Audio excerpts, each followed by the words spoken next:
بسم الله الرحمن الرحیم. به نام الله بخشنده مهربان. هل اتاک حدیث الغاشیه؟ ای پیامبر، آیا خبر قیامت هولناک فراگیر به تو رسیده است؟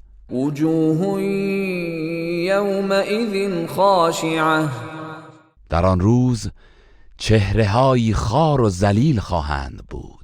عاملة ناصبه، در دنیا پیوسته تلاش کرده و خسته شده و چون در راه حق نبوده نتیجه ای ندیدند. تصلی نارا حامیه، در آتش سوزان درآیند. تسقى من عین آنیه، از چشمه بسیار داغ به آنها نوشانده می شود.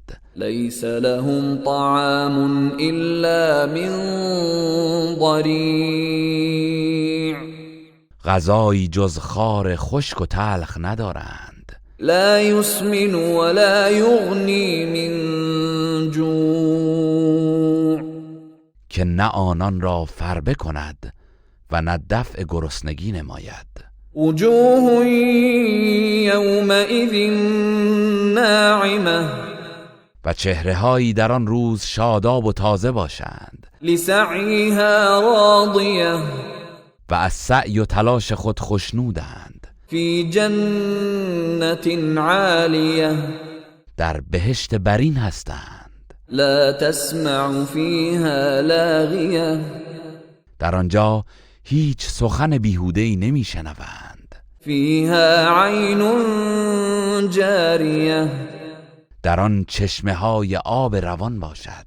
فیها سرر مرفوعه، در آن تخت‌های زیبای بلند پایه است و اکواب موضوعه، و جام‌هایی که در کنار چشمه‌ها نهاده شده و نمارق مصفوفه، و بالش‌های منظم چیده شده و زرابی مبثوثه، و نیز فرش‌های گرانبها گسترده شده است. افلا ينظرون الى الابل كيف خلقت، آیا کافران به شتر نمی‌نگرند که چگونه آفریده شده است؟ و الى السماء كيف رفعت، و به آسمان نمی‌نگرند که چگونه برافراشته شده است؟ و الى الجبال كيف نصبت، و به کوه‌ها نمی‌نگرند که چگونه محکم بر زمین نصب شده است؟ و الى الارض كيف سطحت، و به زمین نمی‌نگرند که چگونه گسترده شده است؟ فذكر انما انت مذكر، پس ای پیامبر پند بده که تو تنها پند دهنده ای.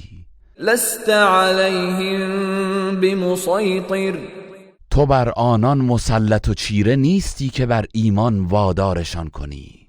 الا من تولى وكفر، اما کسی که روی بگرداند و کافر شود فيعذبه الله العذاب الأكبر، پس الله او را با بزرگترین عذاب مجازات می کند.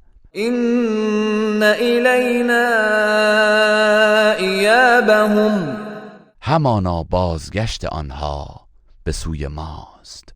ثم إن علينا حسابهم، سپس بیگمان حسابشان نیز با ماست.